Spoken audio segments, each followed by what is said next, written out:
¿Qué tal, muchachos? Continuamos con nuestros temas de la Edad Media. Este es el capítulo 2. En el capítulo 1 estuvimos estudiando qué era la Edad Media y qué grupos bárbaros se habían formado a raíz de la caída del Imperio Romano. A continuación, iniciaremos un tema nuevo. Bueno, pues es el feudalismo. Este va a ser un sistema en el que los reyes y la nobleza eran propietarios de las tierras y los llamados siervos trabajaban para ellos a cambio de protección y de una parte de las cosechas. Este movimiento se va a dar principalmente en Francia, Alemania, Italia, Inglaterra y España, más o menos en el siglo X. Esto equivale al año 900 después de Cristo. Todo esto es aproximado. Este movimiento va a tardar pues bastante tiempo.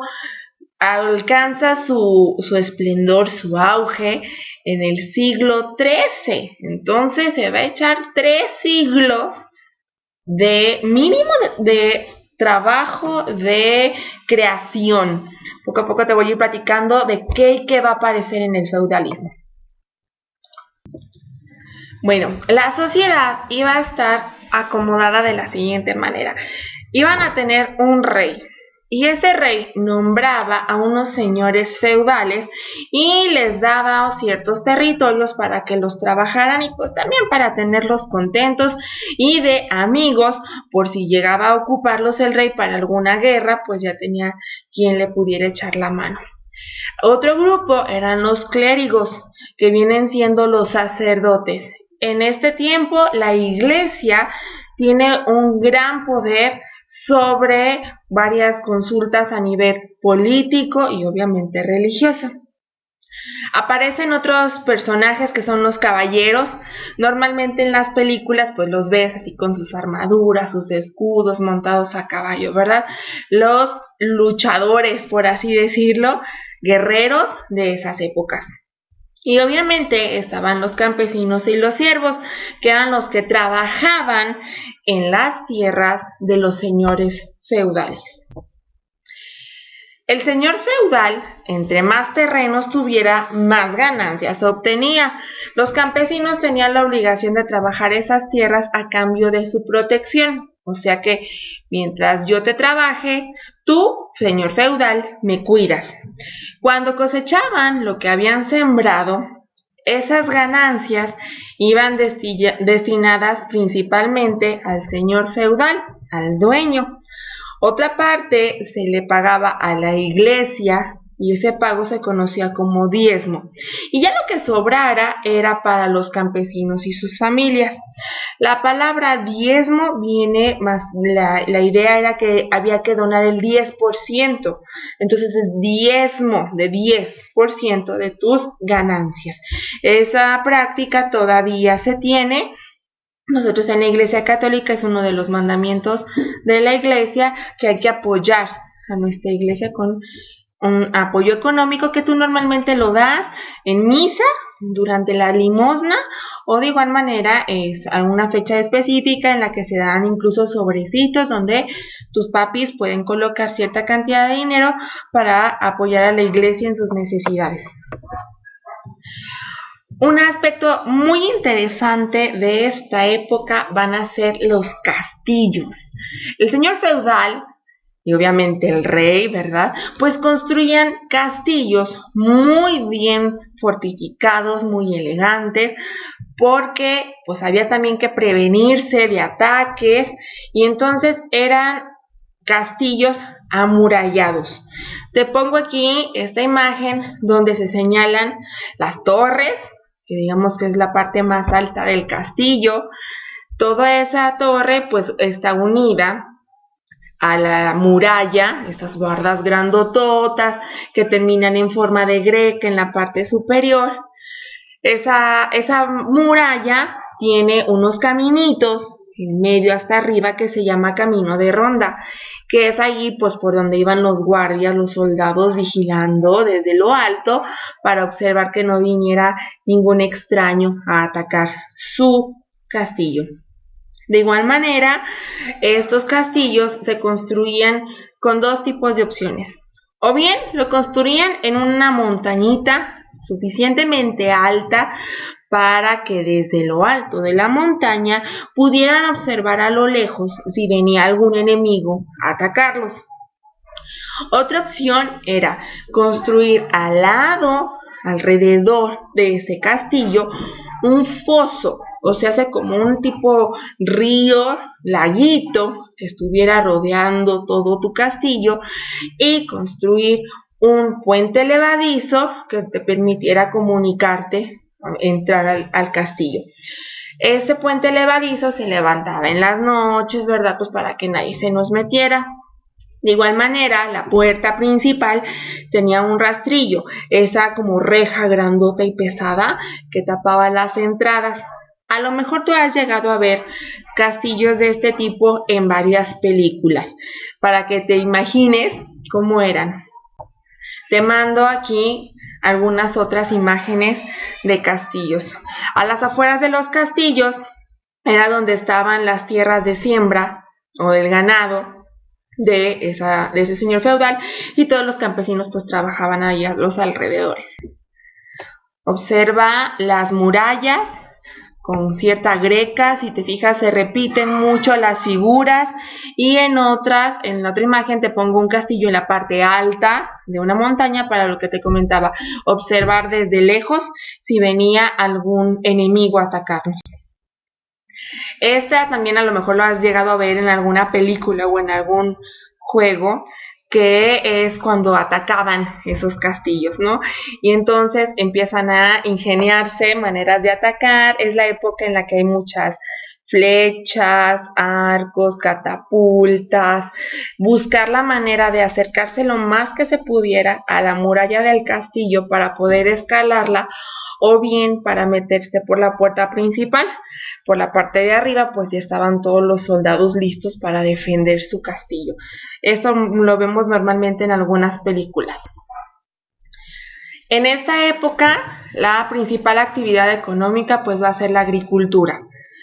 Los campesinos y siervos pues serán los encargados tanto de sembrar como de cosechar. Cerca de ahí de donde empezaban las zonas de siembra pues tenían ciertas chozas o establos en donde pues algunos descansaban, algunas eran pues sus casitas, y desde ahí vigilaban las siembras y el ganado.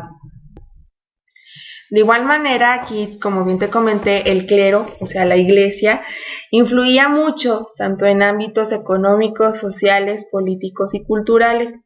A esto me refiero con que, pues, los reyes o los señores feudales obedecían mucho lo que en este caso los sacerdotes o los obispos les indicaban, no cometían tantas faltas. De igual manera, por ejemplo, el Papa era el encargado de coronar a los reyes. O sea, a lo mejor en alguna película te ha tocado ver.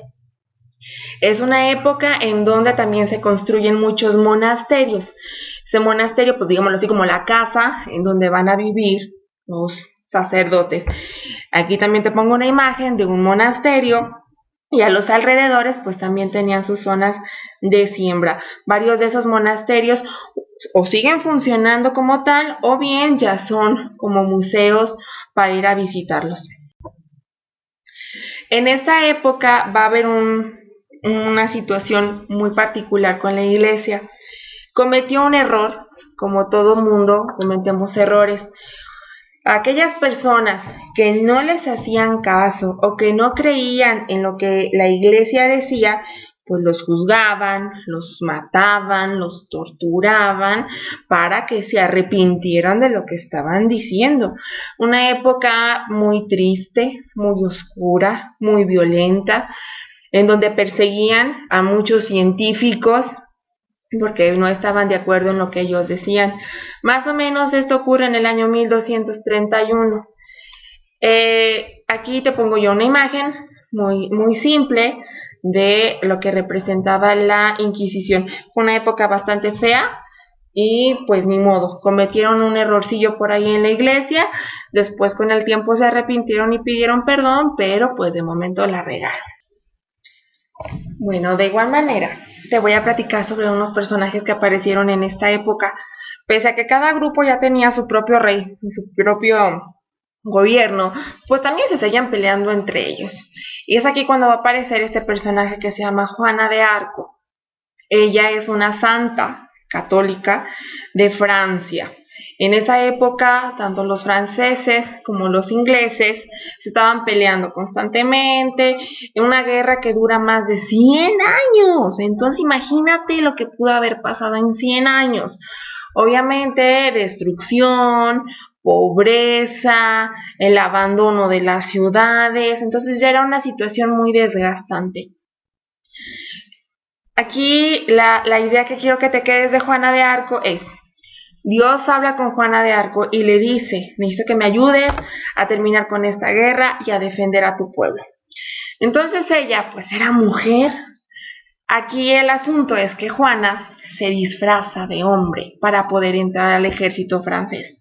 Entonces, pues toda caracterizada como hombre, para que no la identificaran, logra incluso ganar muchas batallas y convertirse en un soldado súper importante para los franceses. Lamentablemente, con el paso de los años, pues la cachan, se dan cuenta que es mujer. Y entonces imagínense en aquella época en la que parte la iglesia ya estaba con su proceso de la Inquisición y darse cuenta de que una mujer se había disfrazado de hombre para irse a la guerra y todavía diciendo que Dios la había enviado para lograr la paz. Entonces, claro que la tacharon de loca, de mentirosa, como aparte te disfrazas de hombre. Entonces, como castigo, la Inquisición la quema en la hoguera. Juana de Arco muere quemada, pero bendito sea Dios, la guerra se acabó y con el paso de los años, pues bueno, la iglesia reconoció la valentía de esta mujer y de que pues realmente Dios la había enviado a que acabara con esa guerra tan interminable. Esta es la historia de Juana de Arco. De igual manera, si tienes chance, pues dale una buscadita a ver qué otra información te puedes encontrar. Un personaje clásico que tú hayas visto a lo mejor en varias películas. Hay versiones infantiles y versiones ya de personas de este personaje que es Robin Hood. Bueno, pues Robin Hood es de un personaje de Inglaterra. Todas las historias de este personaje se desarrollan en Inglaterra, en una época en la que el rey se llamaba Ricardo Corazón de León. Este rey se va a unas guerras que se llamaban las Cruzadas, que más adelante te voy a platicar de ellas. Entonces, cuando él se tiene que ir a la guerra, pues tiene que dejar a su hermanillo por ahí, Juan, sin tierra, como el jefecito mientras en lo que yo voy a la guerra y regreso. Es una época, como bien te recuerdo, ya la gente pues muy pobre, muy cansada de un mal gobierno, guerras por todos lados. Entonces los que eran pobres eran muy, muy pobres y los que eran ricos eran muy, muy ricos. Y aquí es cuando aparece este héroe, Robin Hood, que la idea de un Robin Hood es robarle a los ricos para dárselo a los pobres. Y aquí vienen las historias de cómo él pues busca la manera de robarle a los ricos ese exceso de dinero que tenían y repartírselo a los pobres.